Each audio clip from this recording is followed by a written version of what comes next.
So welcome to the Spiritual Disciplines workshop. So spiritual disciplines practices might be something you guys are familiar with, but if you're anything like me, you may not be the best at practicing them consistently in your life. So because like Julie was just talking about, for whatever reason, we let our minds get distracted from focusing on God. So we have brought in this panel of wise women who are going to share with you their stories of just how they have learned to implement these practices, such as intentional prayer, fasting, taking a Sabbath, in their lives consistently, how that has impacted their relationship with the Lord and their lives as a whole. So we hope that through hearing their stories, you guys will be able to gain some understanding and tools that you can take these into your own lives and be able to implement them in a more consistent manner and glean from that relationship with the Lord. So I'm going to pass it to Sarah, and he will introduce himself. Okay, so I get to moderate this panel, and before I kind of do a basic introduction, a little bit more in depth from what Sarah was saying, I just want to have you go down and say your name and your favorite color. So I didn't prepare them for that one. Hello, I am Jeannie Morrow, and my favorite color is teal. Pretty color. My name is Angeline Garlinghouse, and I love green. My name is Pam Teschner, and I love teal. I have it on, right? Isn't this teal or is it turquoise?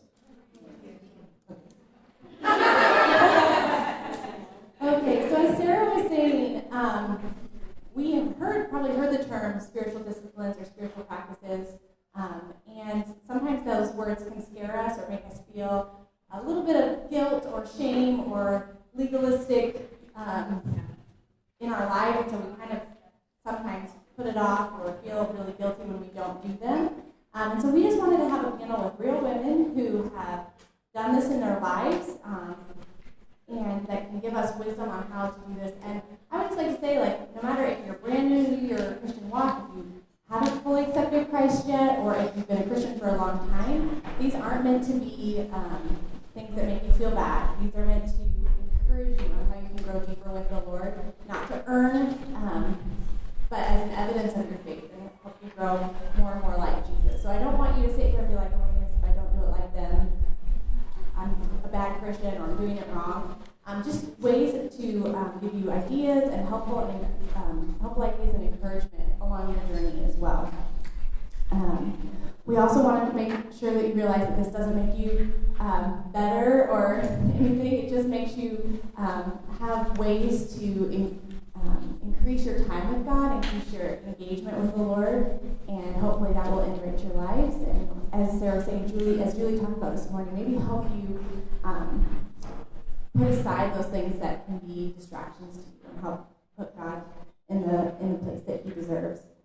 So I just have a number of questions that I'm going to be asking these ladies, and we're going to go back and forth. There's not a for sure order to how they're going to talk, and then we'll see how it goes from there. So we'll just start with Jeannie, and I'll just say, when did you first know Christ and begin to follow Him? And just tell us a little bit of your spiritual journey. Okay, well, yes, I grew up in a church, Baptist church, Southern Baptist actually, and so I accepted the Lord when I was 5 and was baptized. But then as I grew, I went off to college and went through a real prodigal time, and then I got married and had my first daughter, Chelsea, who's right up here in the front row, cheering me on. And that really made me take seriously my commitment to the Lord and made me think about what I was going to be teaching my children. And so that really, in a way, Chelsea brought me back to the Lord in a really strong way. And so that's who I am, and I really hope to share with you guys some meaningful things like that. Well, my parents were missionaries, so I grew up on an Apache Indian reservation. When I was 13, we went to summer camp, and at camp, the speaker talked about the difference between believe, because even Satan and the demons believe in God and tremble. And I believed in God, but the difference between belief and faith. And he shared the example of the tightrope walker and the wheelbarrow and making it across the road and saying, do you believe that I can walk across Niagara Falls in this particular case, pushing 150 pounds in my wheelbarrow? And of course, everybody who had seen him do it said, yeah, I believe that you can do that. And then he said, I will empty out the wheelbarrow and you get in. And so he used that illustration to open my eyes to the truth that saving faith is putting my life in God's hands, getting in the wheelbarrow.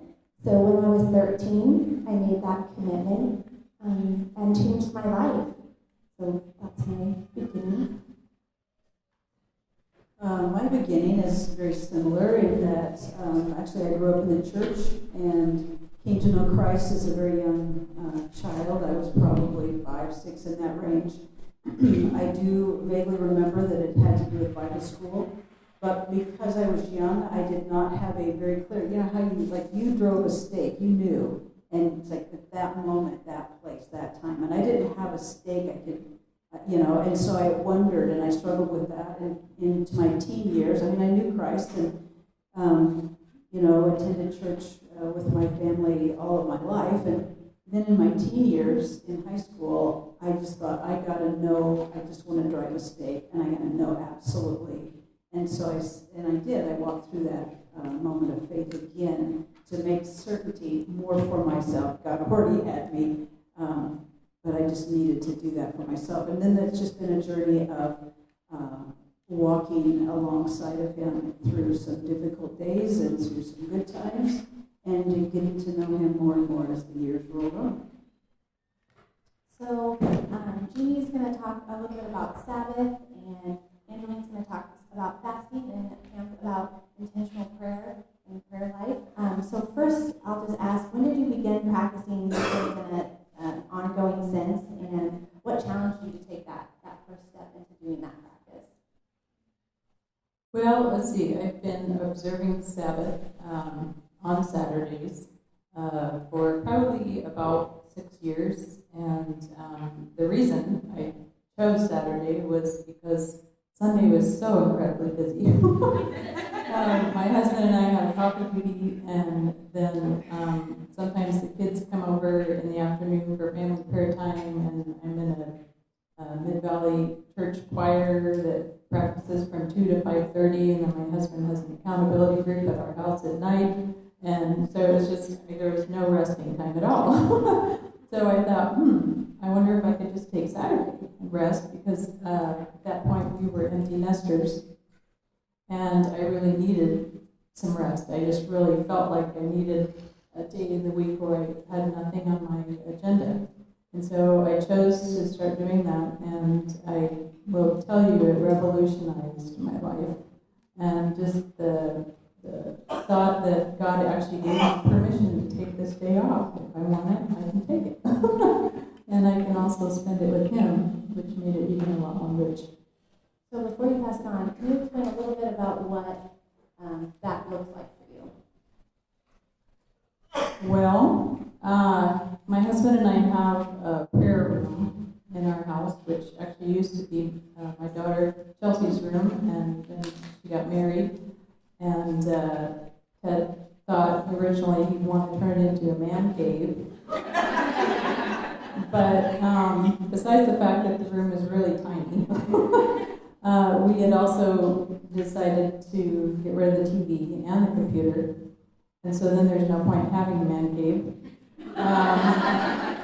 And he decided, with his spiritual journey that he was on, that he wanted instead to turn it into a prayer room. And so we did that, and we painted some scriptures on the walls and took out all the furniture, and for a while we literally had nothing in there but just the carpet. And to this day, especially on a Sabbath day, I just sit on the floor in there. I just have a little cushion that I sit on, and I spend a lot of time in that room. On a Sabbath day, there have been days when my husband and I have been in there all day, either travailing in prayer, and it's going to be hard to talk about Sabbath without talking about prayer and without talking about fasting. But we have some really in-depth conversations with each other and with the Lord. We'll sit in there. One of the big things we usually talk about on a Saturday is finances. We kind of go over finances. We go over some of our goals. We start out the day inviting the Lord to come in and be a part of our conversation. So our day can be spent in prayer, quote unquote, but it's actually a kind of a three-way conversation that we're having with my husband and I and the Lord. So anyway, a lot of time is spent in there, but sometimes we have people come over and join us who just kind of want to see what it's like, or they want to be able to actually spend the whole day with the Lord, which is kind of an uncommon thing these days. So Angeline, tell us a little bit how you got into the practice of fasting regularly, and then kind of what it looks like for you and your family. Okay. So this is a privilege to share this because it brings honor to my mom. My mom was a faithful faster, and she's with the Lord now. But I saw it as a child. My mom fasted often. In fact, there was a period of time where my sister wasn't walking with God, and my mom fasted for her twice a week. And I know we were just talking that there are people here who maybe you medically need to eat, right? There's reasons for that. But there is always something we can fast from. So as children, when my mom would fast, we wanted to join her. We want to fast. And so they would let us do juice and smoothie fasts for the day, and we would pick a prayer target or a reason to fast. In the Bible, fasting always goes with prayer. It is not a diet. If you are fasting and not connecting with God through prayer, you're just making yourself hungry. You're not fasting. There is a reason for your spiritual journey. I believe it's a great tool. In the Bible, Jesus says, when you fast, don't do it like the hypocrites, but do it like this. So he assumed that we would fast, that we would take control of our body, not let it be the boss of us, right? Because it wants to. It's one of the enemies we fight against, the world, the flesh, the devil, right? And so fasting is a tool, a powerful tool, right? We also know that it does something in the spiritual realm. This kind goes not out, but by prayer and fasting. If you remember, the disciples came to Jesus and said, why weren't we able to cast out that demon? And Jesus' response was, because this kind of stronghold, this kind of demon, doesn't leave except by prayer and fasting. I can't pretend to understand all of the ways that works in the spiritual realm, but I can trust God that it does. And I've seen it with my own eyes break through strongholds and open people's eyes when nothing else seems to work, when they cannot even hear or receive truth. As teenagers, our youth group did the 30-hour famine. Some of you might be familiar with that. I see heads. So that was a great time. We had a lot of missionary friends, and they talked about things like, I feel like in America, fasting is one of the least enjoyed disciplines because we are about our comfort and our everything revolves around us. That was so well said, right?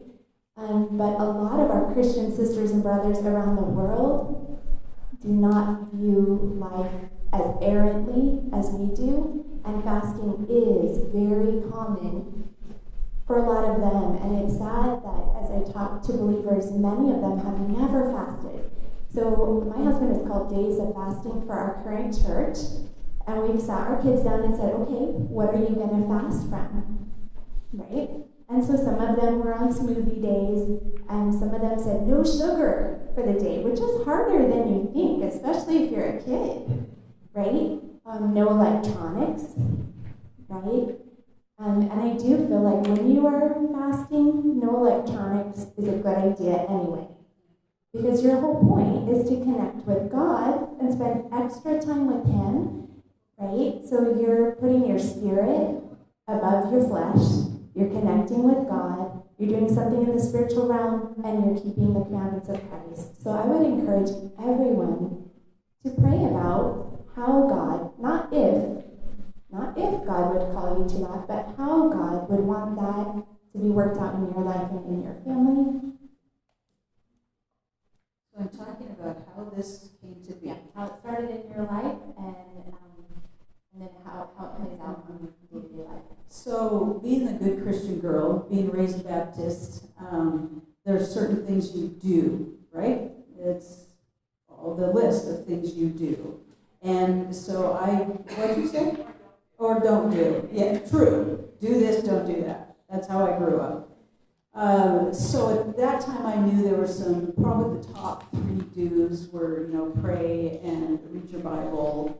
Fasting was not in the top 3, but anyway, so there was the praying and read your Bible, there may be witnessing, there's going to church, there's tithing, and so there's all the do's. And so prayer was I knew that was an important one, way at the top. So even as a kid, I can remember being just a little one and laying in bed and saying my prayers because I knew I needed to. It was what you're supposed to do as a Christian. And so it was a rote thing, it was a duty. And it's how I told God what He must not know, and so it was an information flow, and so make sure He was caught up on what was going on, and then over time I came to realize that perhaps it was a little more than that, and in my probably in my 20s, 30s, somewhere in that range, as God began to take that little childlike faith. And He honored my obedience. So it was an act of obedience as a child, and God uses those acts of obedience. So I'm not saying that what I was doing was ineffective or that wasn't what God had in mind. He looked upon my little weak faith as a child and smiled and honored it and grew it. And as I went into my young adulthood, and I thought there's got to be more to it than that. I read a book by Brother Andrew called Practicing His Presence. Actually, it was the first part of the book is by Frank Laubach, and then the rest of it's Brother Lawrence. And it transformed me. God used that to transform me. And I began to see prayer as a dialogue. I began to see it as a conversation with someone I cared very deeply about and who cared very deeply about me. It was a relational thing. It was the undergird of the entire day. It was realizing I had someone beside me, walking with me, and he was right there and was desiring a conversation with me. What transformed me was knowing that I had someone intimately involved with me who wanted to communicate with me.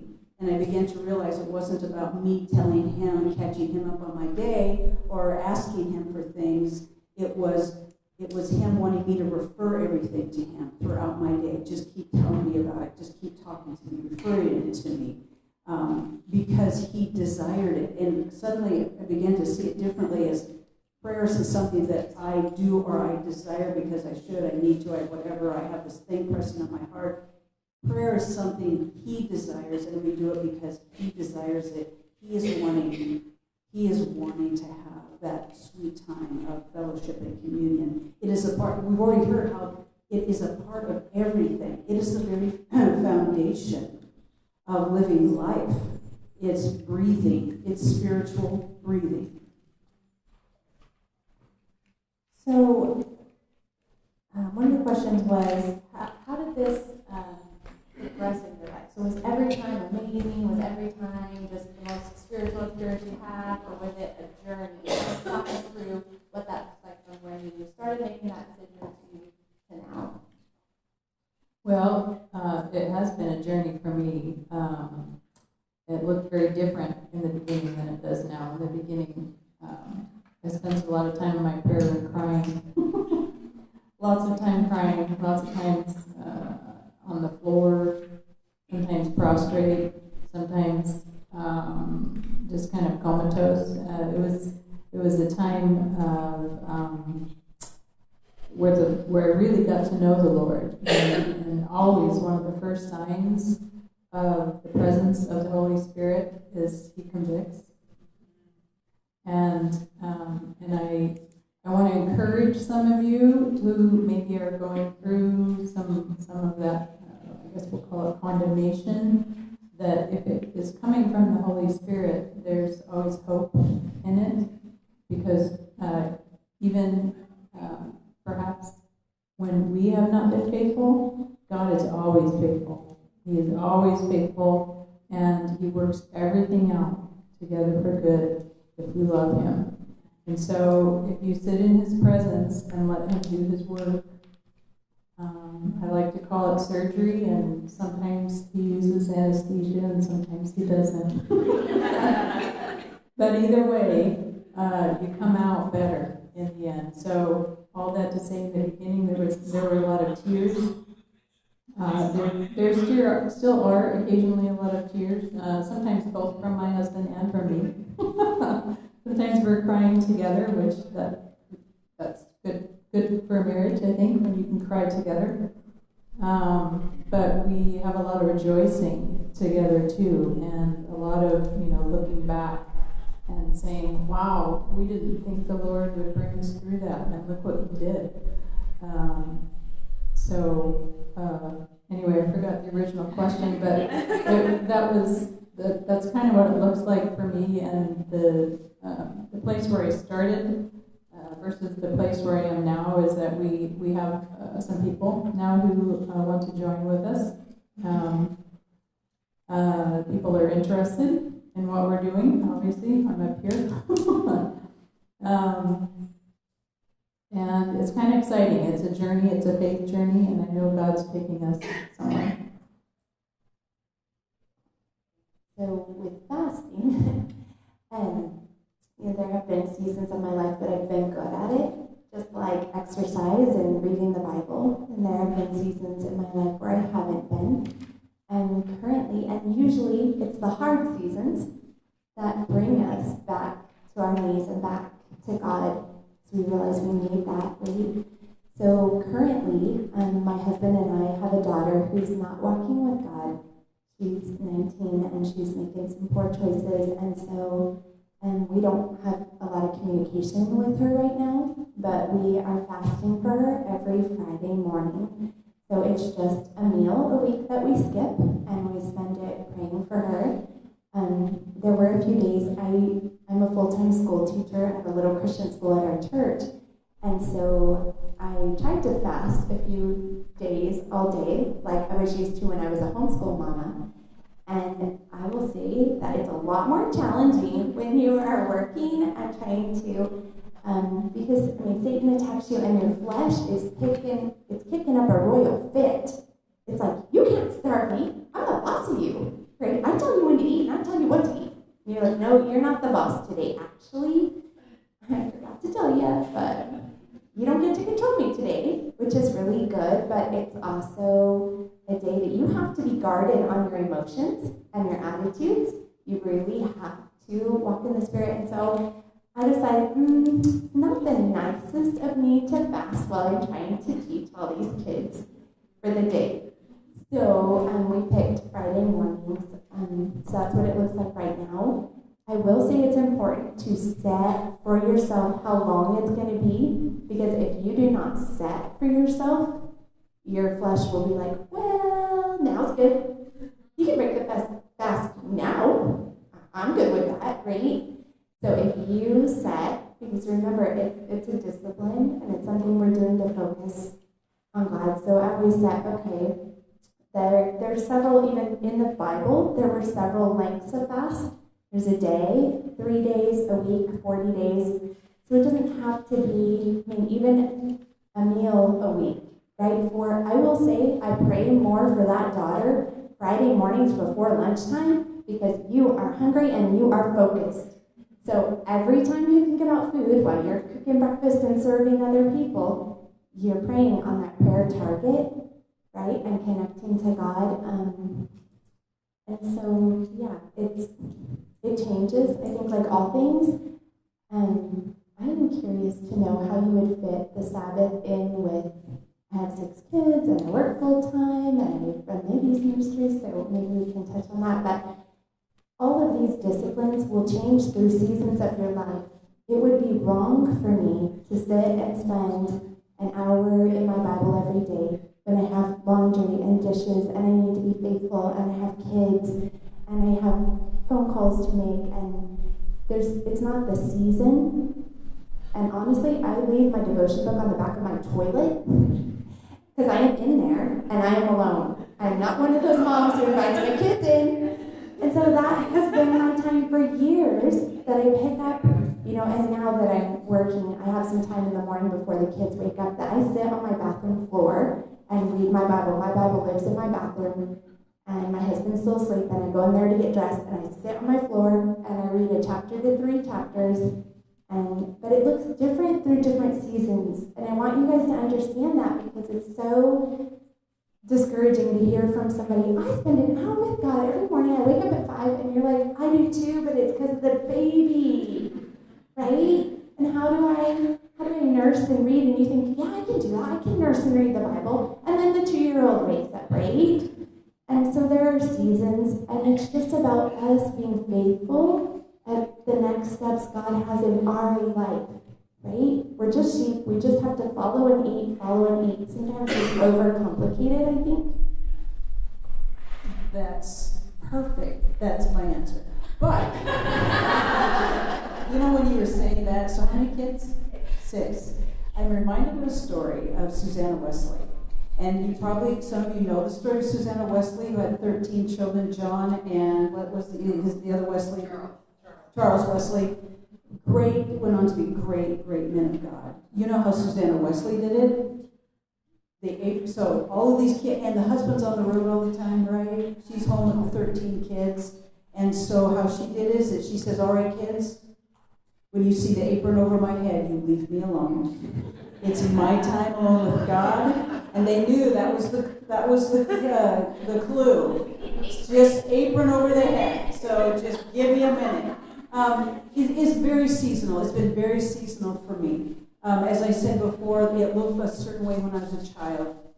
And then as I went into my teens, and I got busy in school and busy in college and busy, and I was a young mom. And then pretty soon I found myself as a single mom and a single working mom, working on a graduate degree, and my life was extremely complicated. It looked how I related to God or how I prayed looked very differently in those years. I grabbed every moment I could grab. When they were asleep, it's like you just grab the moment and you say, God desires your time. Whether it's fasting, it's Sabbath, it's prayer, and prayer is a part of all of that. He desires it. It is a command, and so He will show you the time. Don't think that I have no time. That is not true. You do. You just don't know when it is, and it doesn't mean, and it may not mean an hour. It may mean 5 minutes. So God will show you. I used to pray, God, tap me on the shoulder and show me, because I can run off and I can fill a day up real fast, and you all can. We're good. We're women. We're multitaskers, so we're good at that. And so I would say, God, just stop me, remind me, tap me on the shoulder, and He would do that. And all of a sudden, I would be pulled into His presence. And now, how it looks, now that I am an empty nester and enjoying a house with only a cat and fish in it, I can get up in the morning at 5 o'clock, and I can spend a half an hour, 45 minutes in prayer and in Bible reading and just alone with God before I launch into the rest of my day. And it's been a sweet time. I didn't do that when I was younger.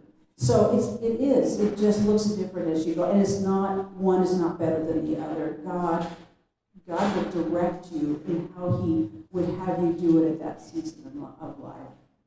So along that vein, can you go through and explain how you protect that time and make sure that happens, especially when maybe you're not feeling it or things come up that are distracting or life gets busy? How have you in your life put things in that have protected that for you? That's a good question, and I will say in a word, I protect it zealously. And only because I have seen such resource in it. And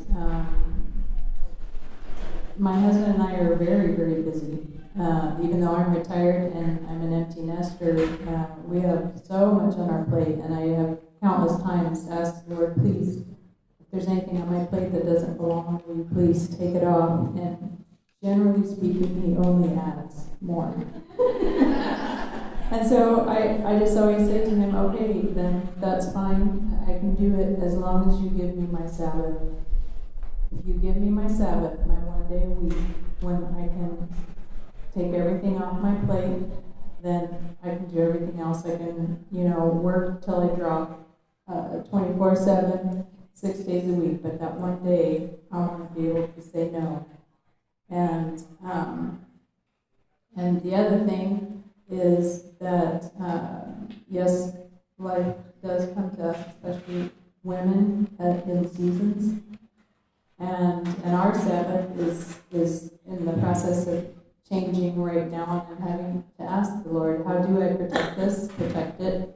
Because we have a grandson now, and so he comes over a lot of times. And in fact, my husband today is watching him on his Sabbath, changing, I will tell you, his first diaper ever. First time ever, he's changing diapers today. So that is a miracle, hallelujah. Yes, that's right, God's changing them. So I'm asking the Lord, how do I maintain my Sabbath? And it starts with desire. Like, I really want to. I really want to spend time with you, and I know that you want to spend time with me. And I want the whole day, and I think you want the whole day too. So how do we do that? Because now we have a grandson with a few more responsibilities there. And we also have people now who want to join us. Or we have people who say, hey, can you come talk about Sabbath on the Sabbath day? And usually you would be in your room quiet with saying no to everything and taking your phone. So, I'm asking the Lord. But all I can say is those two things. Number one, my desire is there, and I think it's His desire. And the Bible says that, I think it's 1 John 5, 14, 15. This is our confidence in Him, and we know that if we pray anything according to His will, He hears us. And if we know that He hears us, then we know we have the things that we ask for. So I'm just saying, Lord, how do I do this? Because I want to be inclusive.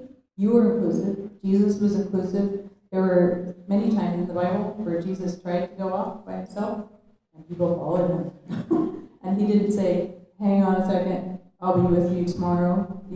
He just said, okay, come on, I'll take care of you. So I want to be able to do the same thing, but at the same time, I'm asking the Lord, how do I hang on to that? So.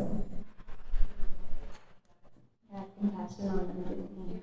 Lots of good things to remember, especially for those of us who are in ministry, because sometimes someone really needs you in a time where you are trying to get away with God.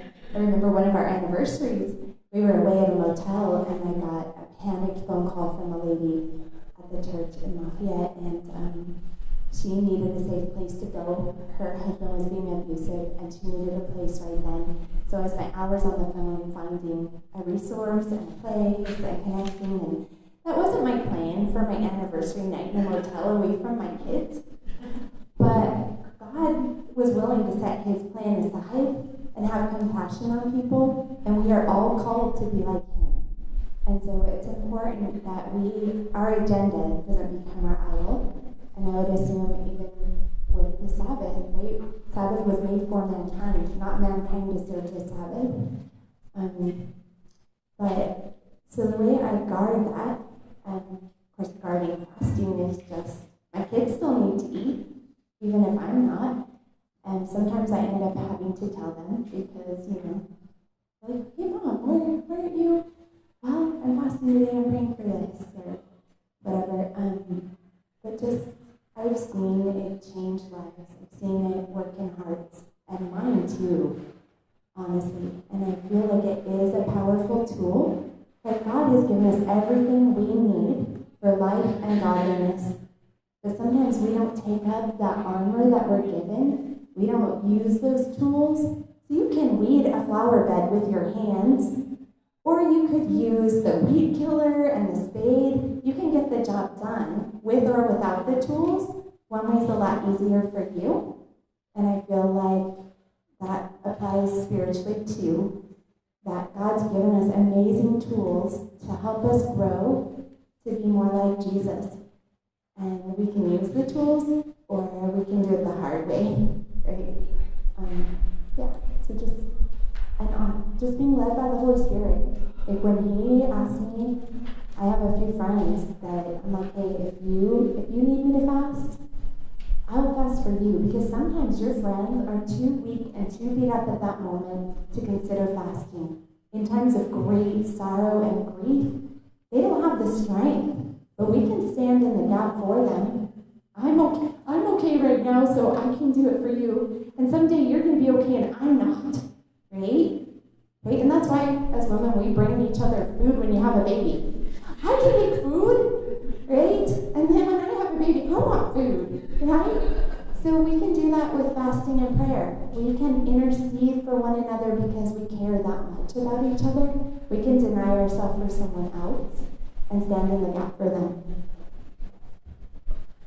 So I'll talk about, so there's kind of two pieces to how I see prayer in my life. And one of those is what Jesus did, that's described in Luke 5:16, where He said He often withdrew to lonely places and prayed. And so He deliberately chose time to step aside and withdraw. Now, we talked about seasonality and how that's going to look different when you've got little kids running around. If you're a single mom and you're dealing with life, it's going to look different.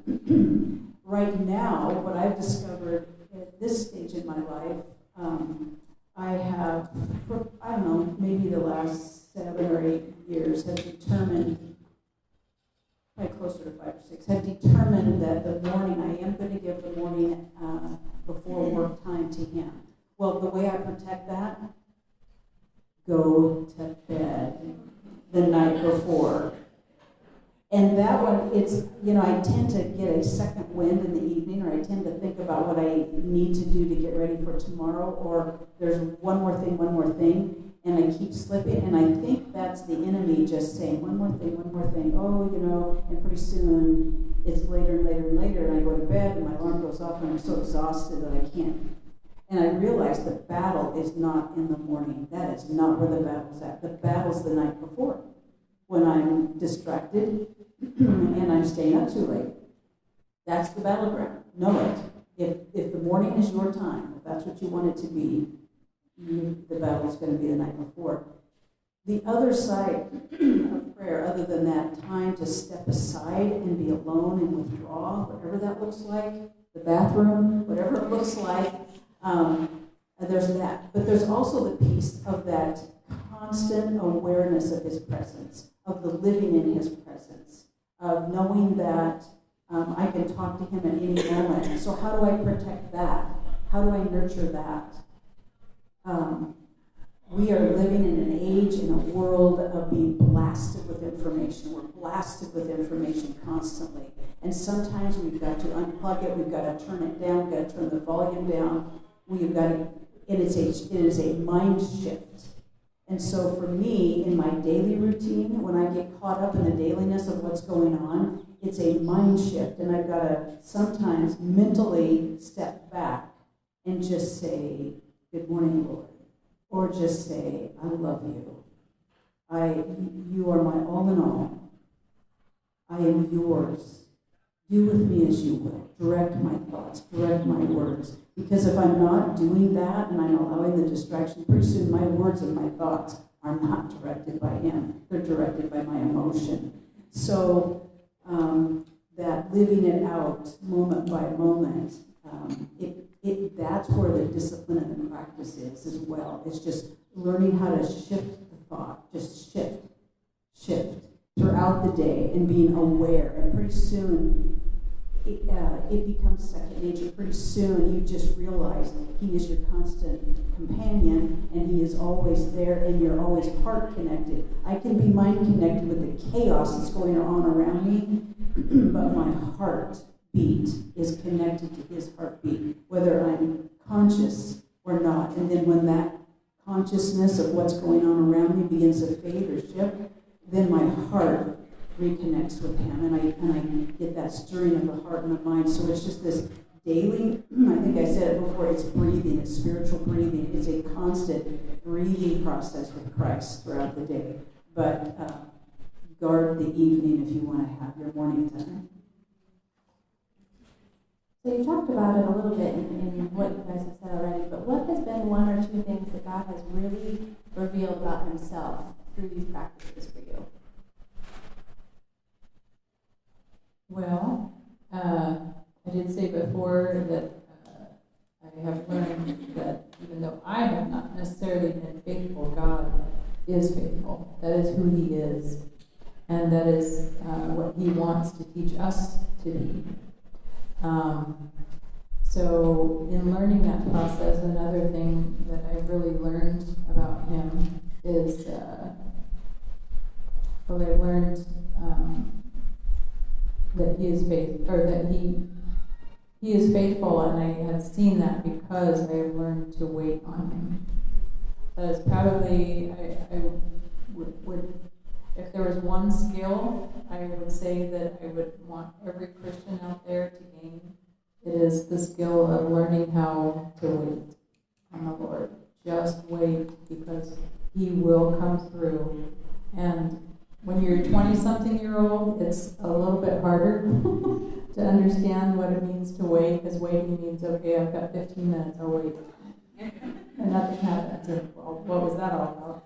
You know, when you get to be 50-something, you realize waiting could mean, you know, like Moses out in the desert, who waited for 40 years, sorry. And then God came through. He was faithful in a really, really big way. And we owe our eternal destiny to what happens at the end of that 40 years because of what Moses did. I just have learned that no matter how impossible circumstances appear to be, whether it's financial or health, you know, if you've been given a diagnosis that is really scary, or you've got financial big expenses or disaster looming in the future, or whatever it is that looks just impossible, even if it's something small like, I don't know how I'm going to have a quiet time today, that looks totally impossible, I've got so much to do. If you just wait and say, God, this is nothing for you. You can take care of this. I'm going to just wait. I'm just going to rest and know you're going to take care of it.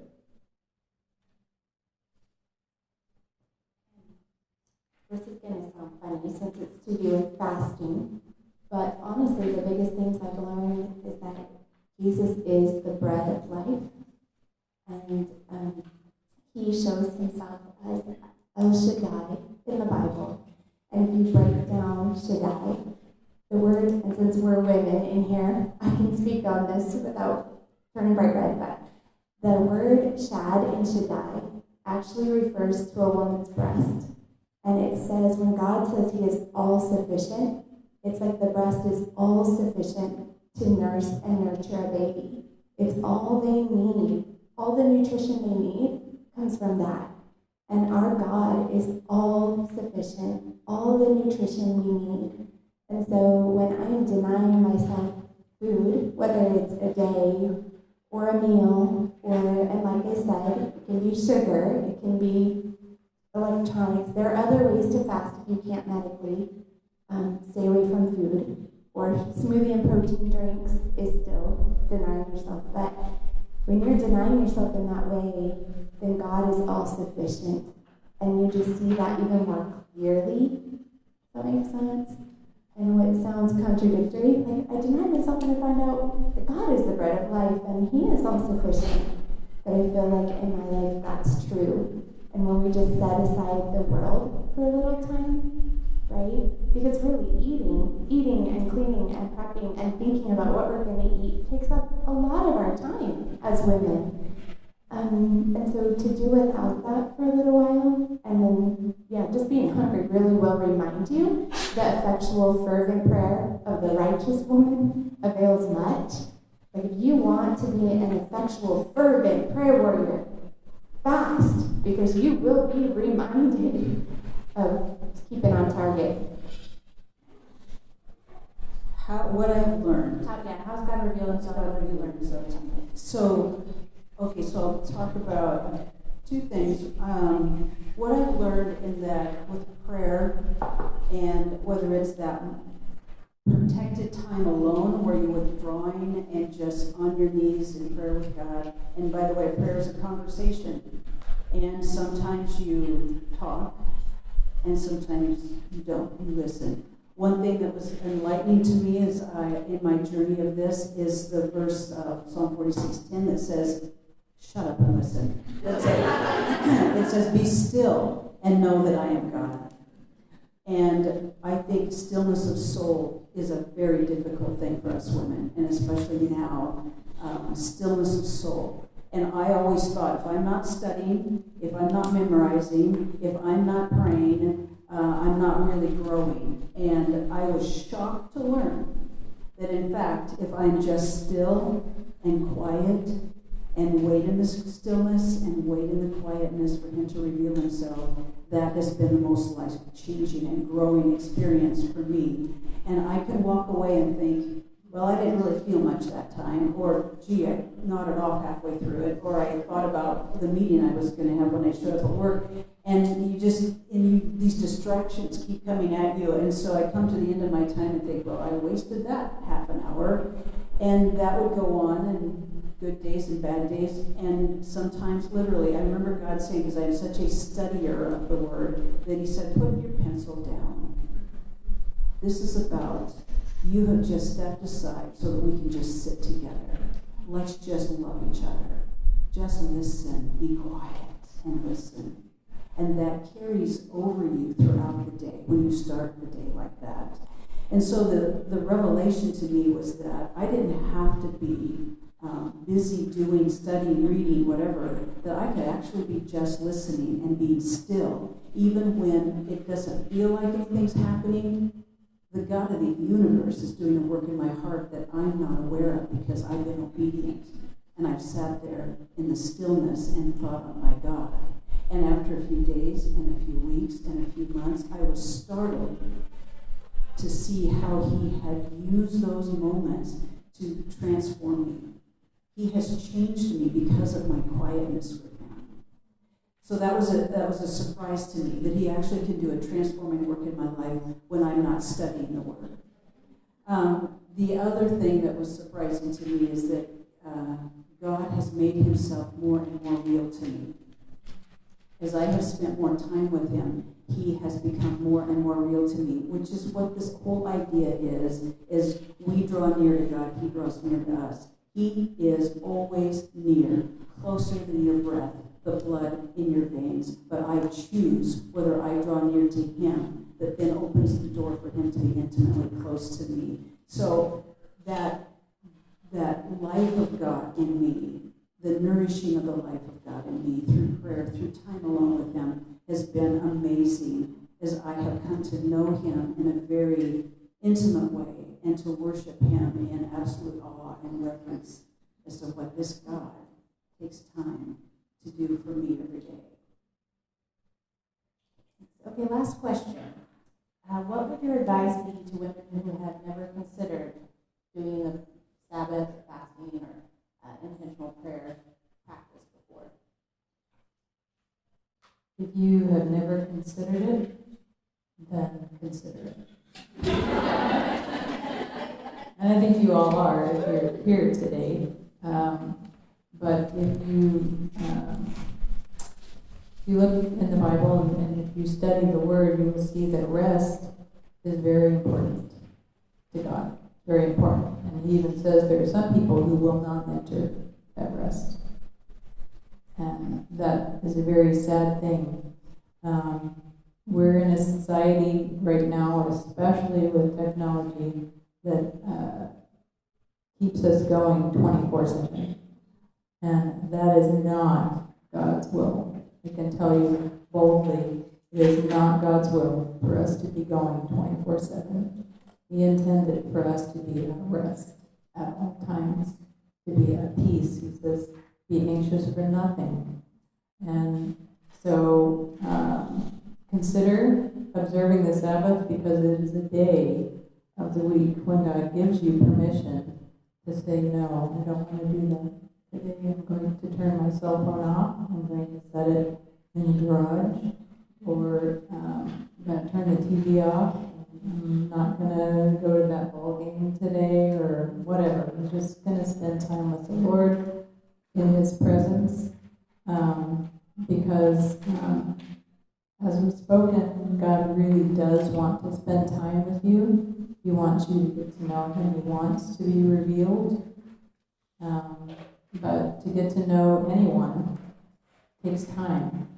And to get to know someone's voice, you have to spend time with them, and usually alone time with them, right? I mean, I can kind of get to know all of you as an audience, but I wouldn't know you individually unless you and I spent about a week together, and really got to know your voice. And then it might be that as you were walking through the corridor there, and I heard your voice above all the other 100 voices out there, I can say, oh, I know Sally, I spent a week with her, that's her. Even though I can't see her, I know that's her voice, because I spent some time with her. So consider Sabbath, because spending an entire day just with the Lord is one of the best ways to get to know Him. I'm reminded of the verse where Jesus says, my sheep hear my voice. Right? And so it is important that we are still, that we cease striving, that we release things to God, that we listen to Him. Right? I can relate to Pam. The idea that, young, immature prayers, and not that they're wrong, it's just a step of growth, but are a lot of just us talking. Right? Just like your little kids, they're not really good listeners. Like, hey mom, how was your day? What did you learn in church today, right? Or you're like, I ask you all the time questions. When do you ask me, right? But they're little, they're immature, we don't expect them. But as we grow, and hopefully our children too, as they grow in relationship, they start listening and caring back. And I think some of us in this room, that's where we are at with God. That it's time that we start listening and caring back and asking Him questions. And I totally believe that God, I know that He speaks to us. If we will sit and talk to Him, He can counsel and heal our hearts and lead and guide us. And so I encourage you to do that with fasting, with every discipline. And there are a lot of spiritual disciplines that we haven't touched on, right? Things like giving and praising, hospitality, silence. Right? There are a lot of spiritual disciplines. I would encourage us all to seek those out and see what our next step is with God. And your step will look different than mine. All of us will. But if we will just take that next step that God's putting on our hearts right now, there's a reason He put all of us in this room. And we will never, again, be all joined in the same room, in the same setting as this moment. So He has a purpose for this. And I hope that no one in here, that this isn't wasted time in your life, because you can't get it back. So this hour, my prayer would be that we all get with God and ask Him, there's a reason for that hour in my life. What is that? And I'm willing to take that next step, big or small, the discipline you want to grow in my life, because you know what's coming next. I'm willing to take that step. That would be my challenge. So as a closing, is this it? This is the last question. Okay. Then here's what I want. Because you said it, I think this is what you need to hear. And this is Psalm 27:8. And I'm going to read it in the New Living Translation. My heart has heard you say, come and talk with me. And my heart responds, Lord, I'm coming. I have heard that off and on throughout my day. Come and talk with me. Come and talk with me. And my heart responds, Lord, I am coming. And then Psalm 116, 1 through 2, again in the New Living Translation. I love the Lord because he hears my voice and my prayer for mercy.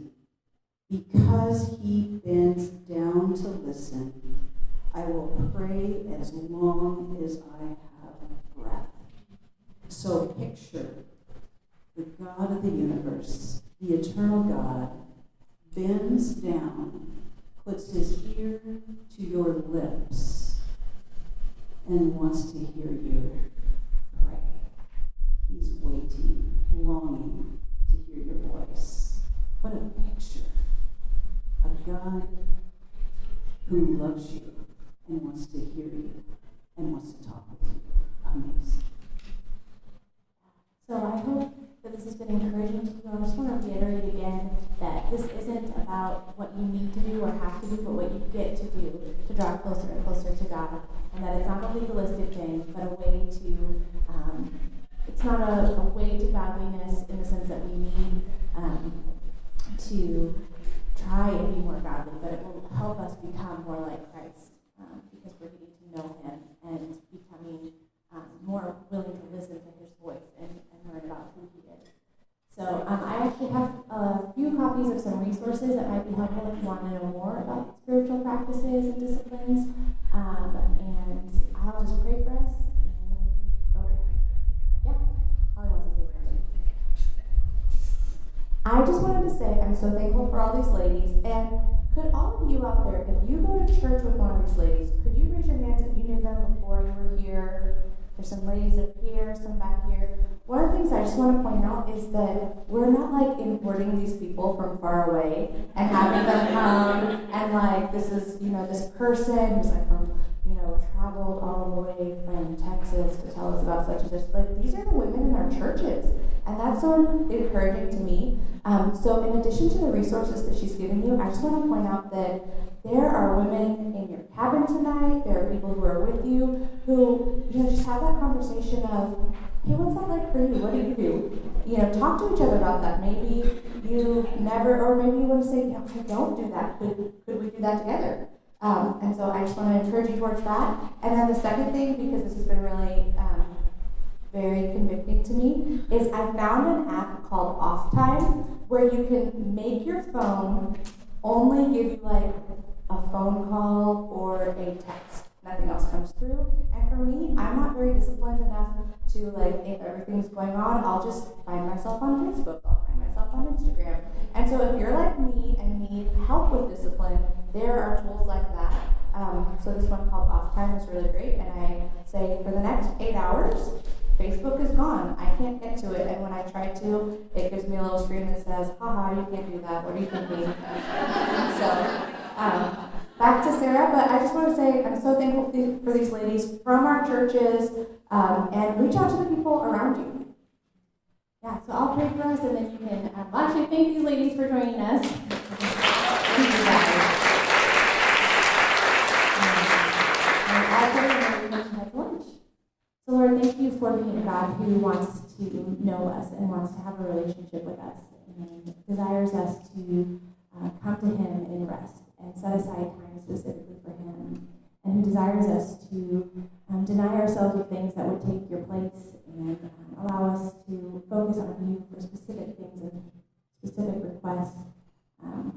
And I just praise you so much for being a God who wants to communicate with us and have a relationship daily with us, moment by moment. And I just pray that the women in this room would be encouraged to try new things, to learn more about you and to come into more of a deeper relationship with you. And it wouldn't be a guilt-ridden thing, but it would be exciting that desire would grow in their hearts, that they would begin to see you in new ways and to learn more about you in their daily life. In your name, amen.